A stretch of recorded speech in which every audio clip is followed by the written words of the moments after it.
Përshëndetje. Mirë, faleminderit që si jeni. Faleminderit. Atë kemi në dorë.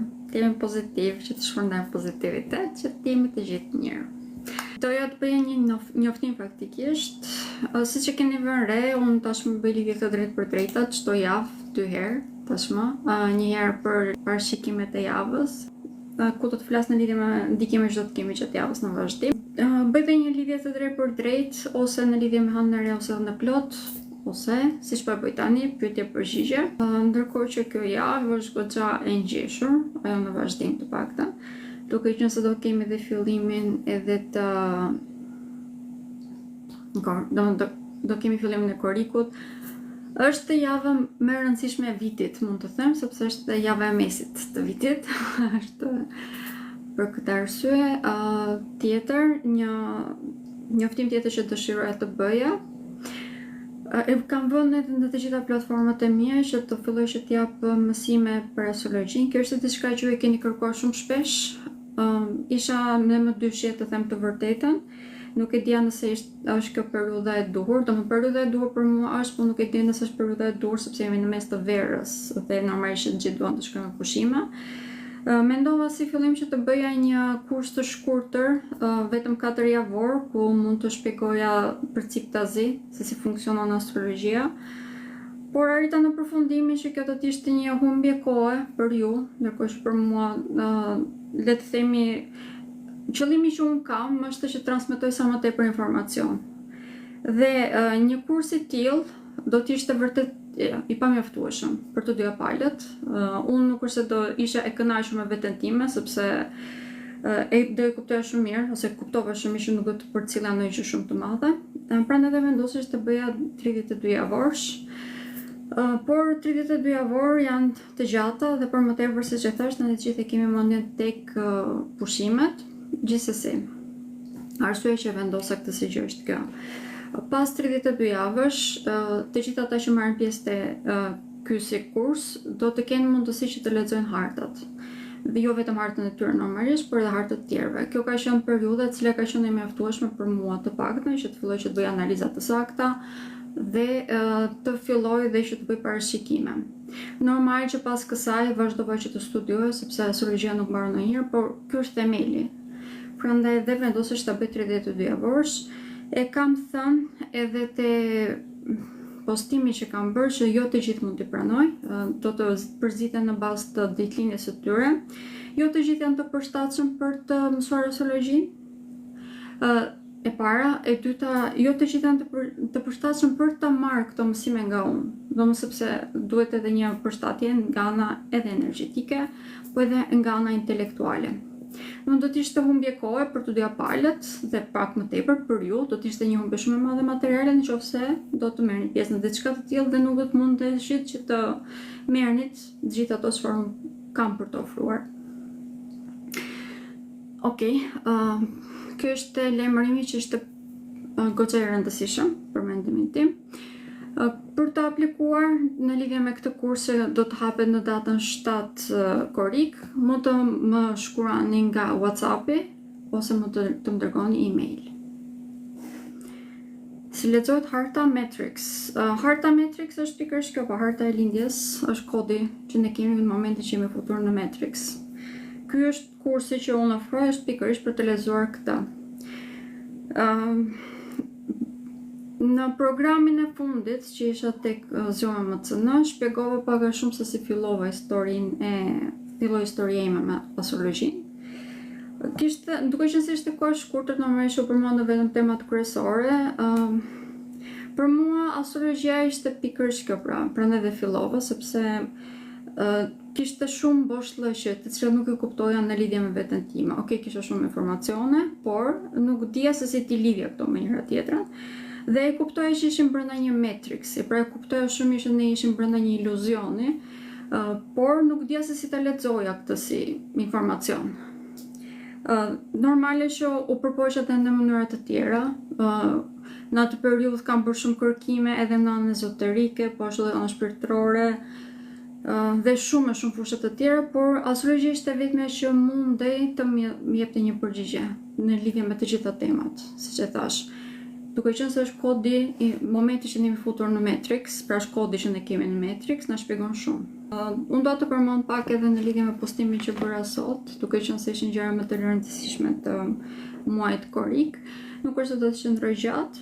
Do flas pak më për ciptazi, në ndikimisht do të kemi gjatë muajit korik dhe cilat janë ditët që duhet jemi vërtet shumë të vëmendshëm.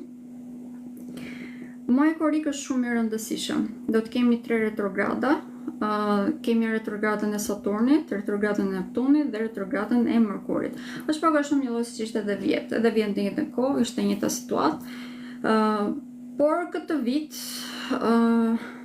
mund të them që është pak më e butë. Është goca më e butë bile se sa që ishte vjet. Periudha e vështirë vitit 2025 mbaroi. Nuk po them që pjesa që na ka ngelur është fush me lule, absolutisht jo, por është shumë më e thjeshtë.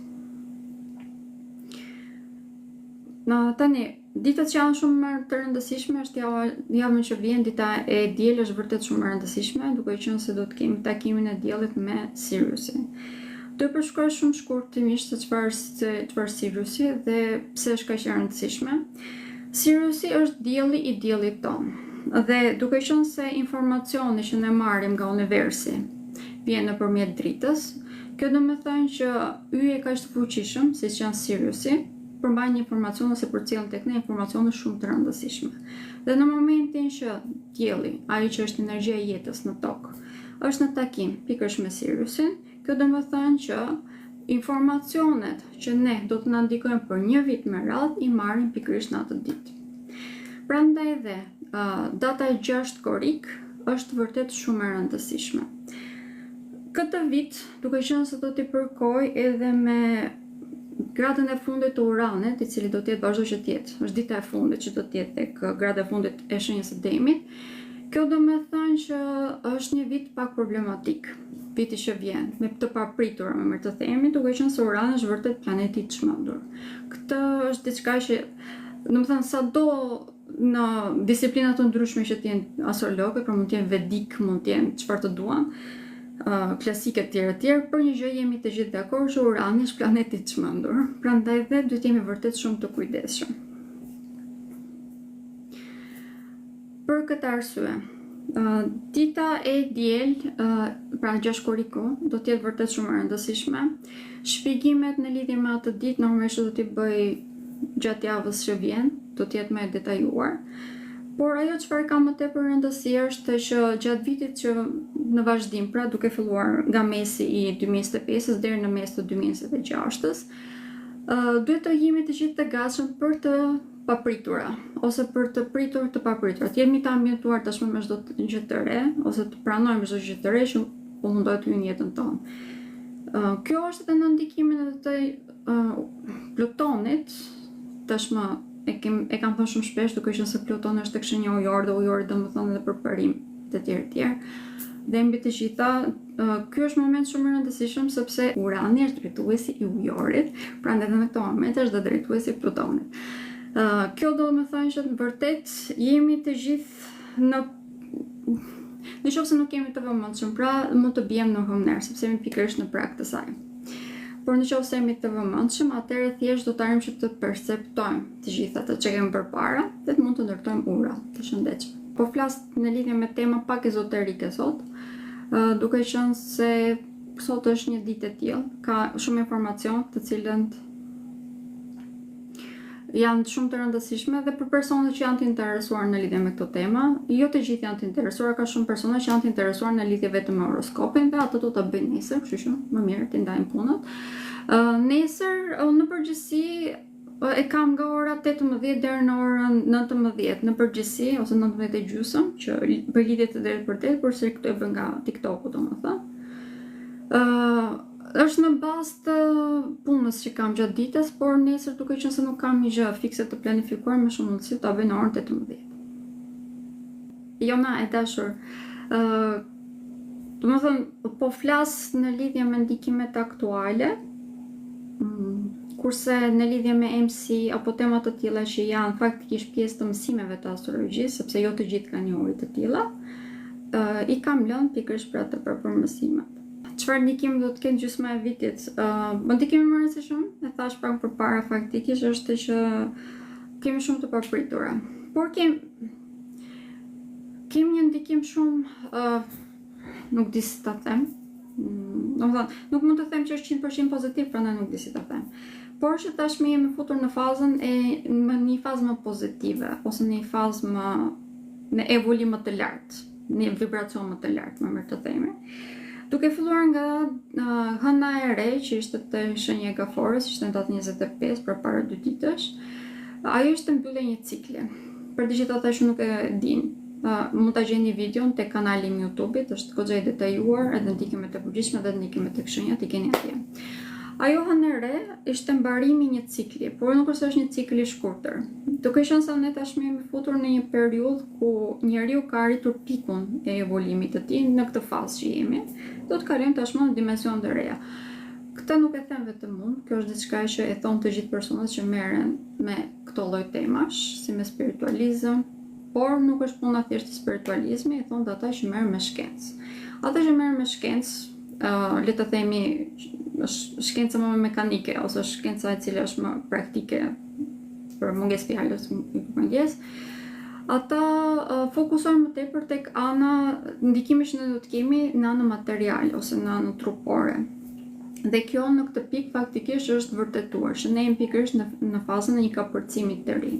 Ndoshta ata nuk e perceptojnë në dimensione, por në anën spirituale perceptohet si dimensione, në një kalim në dimension të ri. Në anën shkencore, kjo është vërtetuar me anë të akullnajave, të cilat ndodhen në Antarktik dhe në polin e veriut. Duke qenë se janë marrë shtresë të ndryshme akulli dhe është perceptuar që faktikisht periudha që ne po përjetojmë tani është diçka që është një përsëritje, është një cikël. Pra, momenti që toka është nxehur shumë, po është nxehur shumë, dhe ne kemi ndikuar shumë për këtë, po kemi ndikuar shumë për këtë, por kjo nuk është herë e parë që ndodh në tokë. Pra, është një cikël. Pas kësaj vjen më njëherë cikli ose periudha e akullnajave. Problemi është këtu, se sa më nxehtë që të toka, është më tepër ftohet, domethënë janë vënë ndryshime të tilla. Dhe kjo ndodh një herë në 26.000 vjet. Në anën astrologjike kjo dhe në anën spirituale, kjo është dhe në anën fetare, të gjitha. Kjo është perceptuar si periudha e ujorit, duke qenë se do të kalojmë tashmë tek periudha e ujorit. Në anën fetare ose të besimeve, më mirë të themi, hyrja e parë, domethënë, po e them në këtë mënyrë, kur ishte Mojsiu ose Musa në Islam, atëherë u futëm në periudhën e në dashit, lam brapa demin. Bile kjo është edhe një moment kur Mojsiu zbret nga mali dhe shikon njerëzit që kishin shkrirë floririn dhe kishin bërë statujën e demit dhe që po i faleshin asaj. Kjo është pikërisht ai moment, domethënë ishte mbyllja e atij si cikli me Mojsiun dhe fillimi i ciklit të ri, që ishte cikli i dashit. Ndërkohë që me ardhen e Krishtit, pas 2000 vjetësh, pra, filloi cikli i peshqve. Tashmë kanë kaluar 2000 vjet dhe do të futemi tek cikli ose tek periudha e ujorit. Periudha e ujorit është periudha e teknologjisë, është periudha e përparimit, periudha e qiellit që ne hapemi në univers. Është një periudhë vërtet shumë e rëndësishme për njerëzimin, sepse do të thonë edhe evolimi.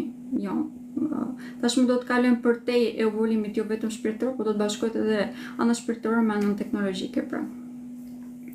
Në anën astrologjike, kjo është një periudhë në të cilën ka filluar tashmë, domethënë jemi duke hedhur hapat e para dhe kjo hënë e re shënoi pikërisht këtë, pra, fillimin e këtij cikli, ose tashmë u bëm të vetëdijshëm që ky cikël filloi. Prandaj kjo hënë e re që ishte ditën e mërkur, pra para 2 ditësh, dolën shumë lajme që jo do kemi fundin e botës, është apokalipsi e të tjerë. Apokalipsin po jetojmë.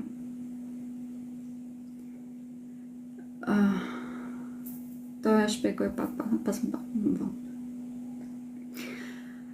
Apokalipsin po jetojmë, pra. Domethënë të mendojmë që kemi luftë nga të katër anët dhe pavarësisht gjithë vdekjeve që po ndodhin, ne akoma nuk po gjejmë dot njerëzimin brenda nesh. Kjo do të thonë që faktikisht jemi duke përjetuar apokalipsin dhe apokalipsi mbi të gjitha është pikërisht kjo, vdekja e egos. kolektive dhe fillimi i ciklit të ri ku ne jemi mohuman që mendojmë më tepër pikërisht për kolektivin. Kjo ishte faktikisht filloi ta dallonim neve që nga momenti që edhe Neptuni kaloi tek shenja e Dashit. Dhe më pas edhe kishim edhe kalimin të Saturnit tek shenja e Dashit. Duke u kthyer pak më mbrapa, kishim edhe ujorin kërkëndjes Plutonin tek ujori, që ndodhi në nëntor.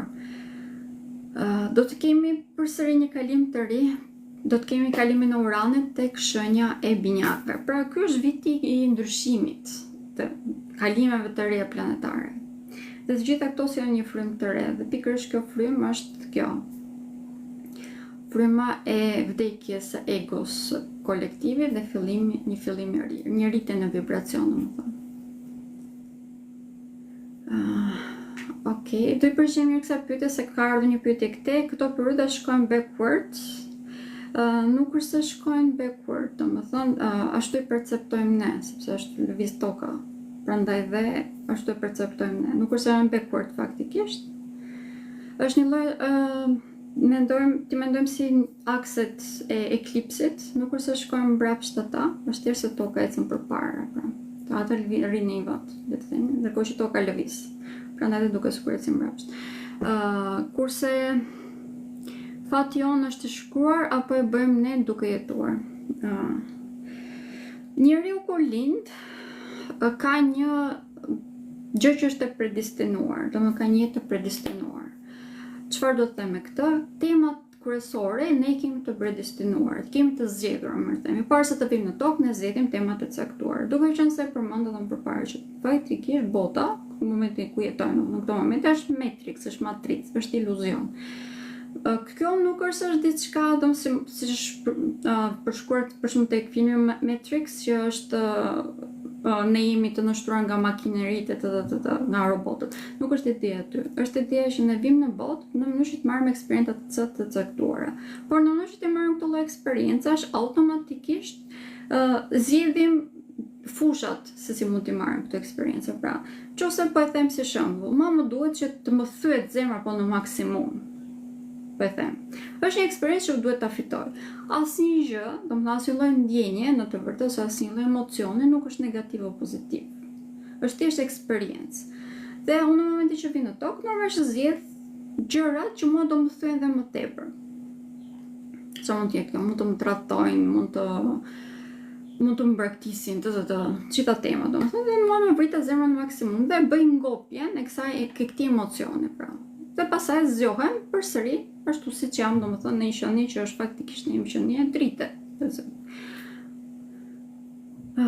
Okej, futëm temat që kishim të thella, por gjithsesi, nëse i rikthehemi temës, pra kemi gjëra që janë të predestinuara, fushat në të cilat ne do të marrim eksperjenca të caktuara, por këto, domethënë si reagojmë ndaj tyre, janë pikërisht gjëra që ne i zgjedhim në këtë jetë. Domethënë, për shembull, mund të zgjedhim që të njëjtën gjë, për shembull mund të më thyet zemra një herë, po të shkoj të zgjedh përsëri të bëj të njëjtat gabime, domethënë të zgjedh të njëjtin lloj personazh, ta fus veten time në të njëjta situata e të tjerë. Në këtë rast, të njëjtën gjë ta përsëris çdo ditë të time.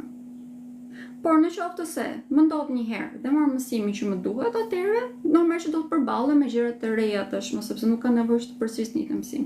Shkollë, domethënë jeta ose toka është shkollë, nuk është se është ndonjë gjë shumë, domethënë si koncept, si filozofi nuk është shumë e vështirë. Okej, është e vështirë për të përballuar, sepse ne nuk është se mbajmë mend gjërat kur vim në tokë, por që si koncept është e thjeshtë faktikisht për të kuptuar. Në momentin që e merr një mësim, kalon klasën, nëse s'e merr një mësim, do e përsërisësh derisa të marrësh klasën. Shumë faleminderit Jona. Nuk e di a mund të përgjigjesha, Elizabeth. Shumë faleminderit Nedi. Kemi edhe një ndikim që filloi dje, është tek kalimi i Mërkurit tek shenja e Luanit. Duke qenë se fola, domethënë ato po për një sekondë më vonë. Këto 2 ditë, duke qenë se ona është tek shenja e Luanit, jemi pak më optimist dhe më pozitiv. Prandaj dhe sidomos dita e nesërme është vërtet një ditë pozitive, do t'ju këshilloj të gjithëve që ta përdorni. shumë e qartë, sa duket do të ngelem në këtë rreth viksioz. Kjo ka qenë problemi im për një periudhë shumë të gjatë, nëse duhet jem e sinqert. Bëja gjithmonë të njëjtat gabime. Dhe futesh gjithmonë në zonën time të komfortit, me vështirësinë e parë që më dilte përpara ose me dhimbjen e parë që më dilte përpara, sepse nuk dija se si ta menaxhoja.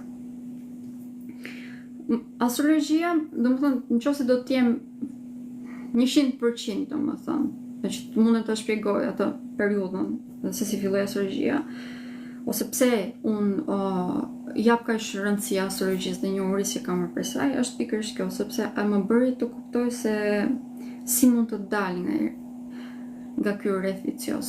Nuk është se nuk tenton prap që të bëj një zgjedhje. Është shumë e thjeshtë, sepse njeriu ka të vështirë që të dalë nga zona e komfortit, dhe zona ime e komfortit është që të jem vetëm. Zona ime e komfortit është që të më njanojmë komplet nga njerëzimi. Është shumë e thjeshtë faktikisht, më shumë njerëz këtë e quajnë si edhe diçka në shumicën e rasteve si diçka që është e nevojshme, domosdoshme, por faktikisht, domethënë kur shumë e zdej zgjatur, siç e kam pasur unë për shembull, nuk është fare e shëndetshme. Për këtë arsye, domethënë tashmë që unë kam filluar që të merrem me astrologjinë, kam kuptuar se cilat janë gjërat që duhet të bëj në mënyrë që të mos ngjitem prapë në një rreth vicioz. Është goxha e vështirë, sepse është ajo çfarë ne njohim sipas astrologjisë karmike, duke qenë se astrologjia karmike është e bazuar te reinkarnacioni, pra ne rimishërohemi disa herë derisa marrim mësimet që na nevojiten, pastaj nuk kemi më nevojë që të rimishërohemi në tokë, duke qenë se toka, siç e thash, është shkollë dhe shumë e dhimbshme faktikisht të vish etike vazhdimisht këtu, të mishërohesh pra në tokë. Për këtë arsye dhe qëllimi që ne kemi është të marrim mësimet që na duan dhe të kalojmë tashmë në dimensione të reja, që të mos kemi nevojë që të vim përsëri në tokë. Dhe zona e komfortit, ose më të themi që të thyesh këtë cikël, do me thonë që të heqësh dorë nga ajo çfarë ti ke ditur, që ka qenë njohuritë tua, ose që ka qenë identiteti jot për 9 jetë me radhë, pra është shumë e vështirë në të vërtetë, por në momentin që e bën, të ndihmon shumë sistemi, në momentin që fillon që ta bësh, të ndihmon shumë sistemi. Shumë njerëz kanë nevojë që të rinë vetëm ose nuk është diçka e pashëndetshme, por bëhet e pashëndetshme kur kjo zgjat 8 vjet për shembull. Të rish vetëm ndonjëherë është e domosdoshme. Bile për disa njerëz është gjë që duhet të bëjnë. Për shembull, ata që kanë të kundërt, ato me timen, ka shumë njerëz që për shembull nuk rinë dot vetëm, ka shumë njerëz që futen në lidhje, domethënë mundohen vazhdimisht të jenë social vetëm sepse nuk duan të rinë vetëm, ose mbajnë jetën e tyre dhe persona që janë të pashëndetshëm, pikërisht për këtë arsye, sepse nuk kanë frikë që të jenë vetëm, ndërkohë që nuk kanë të kundërt, domethënë duhet gjetur gjithmonë rrugën e mesme, kjo është ideja. Çdo gjë është e shëndetshme kur është në mes. Mund të japësh pak info në përgjithësi se si arrin të përcaktosh ascendentin për ata që nuk e dinë të saktë orën e lindjes. Po, patjetër, faktikisht e kam dhënë përpara, por me shpyetjet po jap përsëri. Atëherë ne në harta jonë, domethënë, në momentin që lindim, tregon se cilat janë ngjarjet të rëndësishme, ato që siç e thash janë të predestinuara. Për shembull, me kë do martohemi ne kemi të predestinuar, ose kur do martohemi kemi të predestinuar. Kur do të lindin fëmijët, po është e njëjta gjë. Kur do të shkojmë në shkollë, në universitet, kur do të mbaroj universiteti, këto janë të gjitha të predestinuara. Nëse do mbaroj e të tjerë. Pra këto janë pyetje të cilat janë shumë të rëndësishme. Kemi edhe ngjarje si për shembull vdekjen e prindërve, apo edhe zhvendosit që mund të kemi bërë gjatë jetës tonë e të tjerë. Pra nëse jemi zhvendosur në një shtet, në një shtet në një tjetër, apo ndoshta në disa raste në brenda qytetit, sa vëllezër dhe motra jemi. Këto janë ngjarje të cilat janë të predestinuara dhe i përkojnë të gjitha një zone të caktuar në hartë. Prandaj dhe në bazë të këtyre ngjarjeve, domethënë në momentin që ne nuk e dim ascendentin dhe i dim këto ngjarje, arrim që ta vendosim hartën, pra aty ku nevojitet. Ndërkohë që nëse dim për shembull hartën ose më themi ascendentin, në momentin që lindi njëri, këto mund të arrijmë që të perceptojmë se kur janë këto ngjarje. Por në momentin që nuk i dim këto, domethënë nuk e dim ascendentin, vetëm me rrjedhën e jetës arrijmë që të kuptojmë se ku e ka personi ascendentin. Astrologjin progresive po. Domethënë harta progresive është një nga hartat e mia të preferuara. Preferoj shumë më tepër se sa solar return, se preferoj hartë progresive. Ju lutem. Faleminderit juve për pyetjen. Okej. Tani po nuk fola për Merkurin. Merkuri do kaloj dje tek shenja e Luanit. Merkuri te shenja e Luanit është shumë pozitiv. Duke qenë se në të vërtet ka një kënd pozitiv edhe me binjakat. Pra komunikimi është vërtet shumë pozitiv. Mund të jemi shumë kreativ gjatë periudhe, do të argëtojmë më shumë, mund të jemi pak më të lëvizshëm, bile gjatë periudhe mund edhe të kemi njohje të reja, sentimentale, mund të jemi pak më gazmor, më fëminor. Gjithë ajo periudha kur ishin tek shenja e Gaforës, kur Merkuri është këtu, domethënë kur kemi gjithë peshën e botës në kuris, prandaj edhe mund të na ngjelet pak më tepër hatri, mund të bëjmë shumë panik për gjëra që nuk ja vlejnë, e të tjerë. Këto gjëra mbaruan tashmë do futemi në një fazë më pozitive. Problemi që ka Merkuri kur kalon tek shenja e Luanit është se ka një ego shumë të lartë. Domethënë, mund të mos mbajmë fare dhe sa më tepër që kemi kaluar nga një periudhë shumë e vështirë, në këto momente mund të kemi vështirësi për të qenë tolerant në vendet ku na duhet që të tolerojmë. Por Urani në binjak është më pozitiv. Urani është në shenjat e Ajrit, është në përgjithësi eca më lirshëm, prandaj po është më pozitiv. Por Urani është vërtet planeti i çmendur, domethënë. Unë nuk është se kam shumë besim edhe kur të kaloj te binjaka, por gjithsesi më pozitiv se çfarë ishte tek shenja e Demit. Te shenja e Demit, duke qenë se Demi është shumë stabil, ka shumë formë, është shumë i rrënjosur, nuk e lejon shumë përparimin. Domethënë ka zgjerim, okay, po nuk ka përparim për lart, si bie, nuk e lejon shumë këtë si gjë dhe Urani aty nuk vërtet që nuk ndihet mirë, është një zonë ku nuk ndihet mirë. Kjo normale që përkthehet, sidomos të kohët e fundit, tërmete pafund, nuk është thjesht tërmetet në botë, domethënë në tokë, ka shumë tërmete edhe brenda nesh, sepse është gjithmonë një trysni brenda vetes tonë, brenda sistemit, domethënë që përplasen dy forca shumë të kundërta me njëra tjetrën. Ndërkohë që me kalimin tek shenja e binjakëve, lidhja që bëhet me, domethënë, materia me eterike, ose me shpirtëror, ose me dimensionet të tjera, duke qenë se ngelen duke folur për dimensionet, me qiellore, është më thjesht. Duke qenë se binjakët, domethënë, është perceptimi që është një nga gjysma e shpirtit është, kurse gjysma e shpirtit është vazhdon që të jetë lidhur në pjesën qiellore. Prandaj dhe shenja e binjakëve faktikisht janë persona shumë perceptues. Domethënë ndryshe nga çfarë prezantohen më shenja e binjakëve në këtë pikpamje, me sa kam parë, janë persona vërtet shumë herë më të thellë nga çfarë perceptohen. Domethënë duken shumë janë që ndryshojnë shumë shpesh e tjerë të ndryshojnë. Nuk është e vërtet. Domethënë thjesht ata e perceptojnë botën shumë përciptazi, sepse nuk janë plotësisht në tokë. Prandaj janë më të thellë faktikisht, po në thellë në lartësi, jo në thellësi të tokës. Prandaj ky është ndryshimi. 28 qershor, Gafore. Okej, është nesër 28 qershor. Po 3 janari është Briciapi. Çfarë mendimi kam për Librazhdin?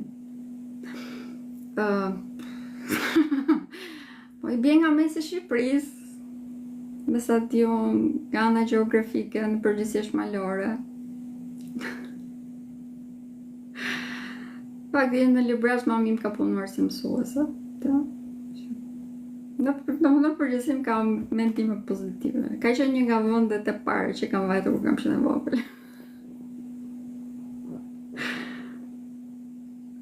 Ndikon Jupiteri në Librazh. Okej, duke qenë se Librazhdi është pjesë e tokës, Dhe toka është pjesë e sistemit diellor, domosdoshmërisht ndikohet. Që ndikohet me domosdoshmëri.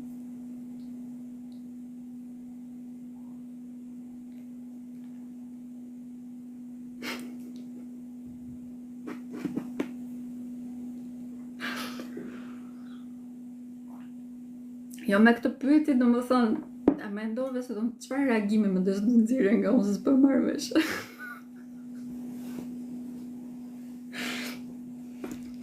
Nëse.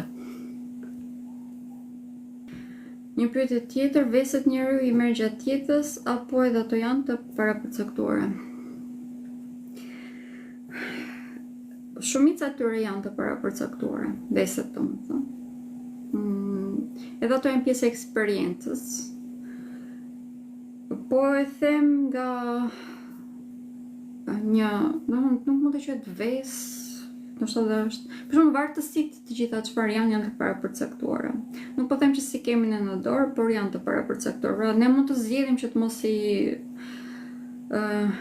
i përjetojmë. Domethënë nëse marrim mësime duke vëzhguar rreth e rrotull, për shembull, duke parë njerëz se sa vuajnë nga vartësitë të tjerë, kemi të aftë për të mos i zgjedhur ato në jetën tonë. Por në përgjithësi janë të shkruar dhe ato, domethënë i kemi dhe ato i zgjedhim vetë, sepse kemi nevojë për të mësuar dhe çfarë është vartësia, se si të bëjmë ball kafshë saj të tjerë. Domethënë ato janë parapërcaktuara.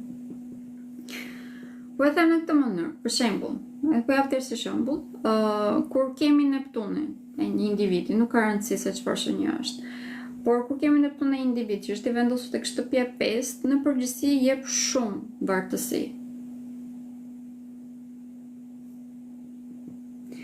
Duhet t'i luftojmë apo t'i pranojmë? Duhet t'i luftojmë, vartësitë nuk janë asnjëherë të mira, domethënë, beset zakon nuk janë të mira, domethënë.